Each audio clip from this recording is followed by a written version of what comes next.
What's going on, everybody? It's your boy Jay Ridge here to talk some NBA prop plays over on Prizepicks for Thursday, January 5th. Yesterday, we went 1 for 1.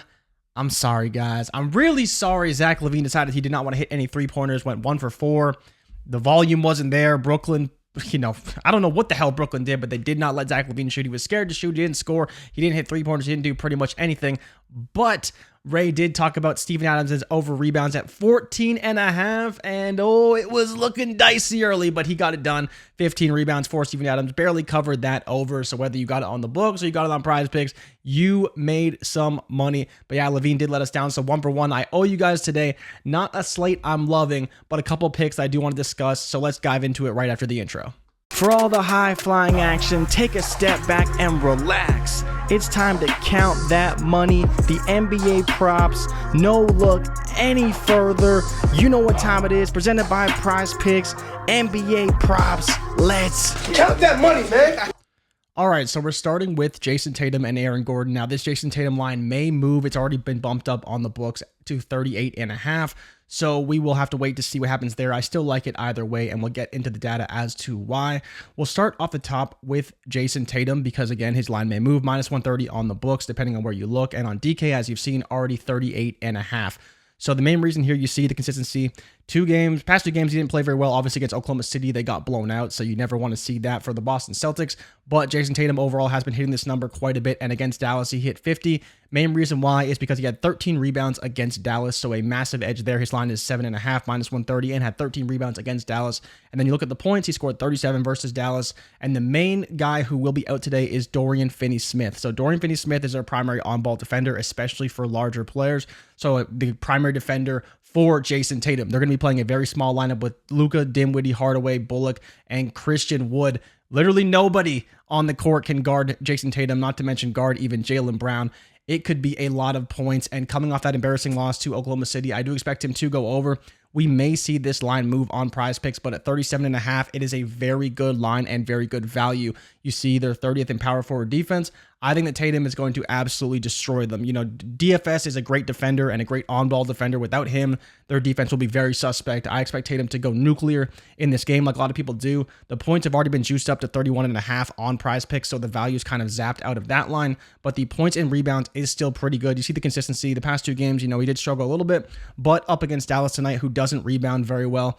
As you can see kind of by this matchup, they are 10th in terms of rebounds allowed. I believe they're 23rd in terms of rebounds allowed to opposing power forwards, but it's the scoring where they are third best in the NBA. But without DFS, that number drops significantly. That's why you see this edge is kind of right around the projection here. It's DFS. He makes the difference, right? He's the guy that would stop Jayson Tatum, would stop him from rebounding, stop him from scoring. And without him in the lineup, they are definitely suspect in terms of defense. And you look at that lineup, it's a pretty small lineup. There's still some decent defenders, like Bullock can still defend, but he can't defend a player quite like Jayson Tatum. Playing like an MVP, I expect him to show out today. He, I believe, is also in a nationally televised game, so Luka versus Tatum. It should be a big game. The stars should show, and I do expect him to do so. Now, talking about Aaron Gordon is a player that I do really like today. The problem is the inconsistencies, right? So ever since Michael Porter came back, he's been a little bit inconsistent. But when you look at his line for the points and assists, it's actually looking pretty decent. So the Clippers are a team, as you can see by the matchup here in the model, 27th in terms of allowing points and assists to opposing power forwards. He will get the minutes. Aaron Gordon's still playing a ton of minutes, even with Porter back. The problem is he's not shooting as much, not scoring as much, but the assists have really been there for him. So if you look at the data here, you look at his assist prop, and you're like, man, if Prizepicks would give it to us at 2.5, we would obviously take it. If you look at it at 3, still looks pretty good. 7 and 6 in the past 2 games. He had 3 against the Clippers last time they played. But again, he did score 29 points, and that was, again, without Michael Porter Jr. and also Kawhi Leonard didn't play in that game. Paul George didn't play in that game. So there's a lot of factors that kind of go into this play overall. But you look at the points and assists, they are slightly juiced to the over on the books at minus 125. The 32 versus Clippers last game doesn't really matter that much. The key factor is that the bigs have been really killing the Clippers, regardless of who's playing for that team. Embiid killed them. Jokic would probably kill them this game, although last time they played, it was Aaron Gordon who did a lot of the damage inside. Zubac has not been stopping anybody, and that's the main reason why this is projected for an over. I think this is kind of where I would lean. I would take the Tatum over because I think that Tatum's got a really good shot of going over, and then if I was to pair it with anything, it would probably be Aaron Gordon.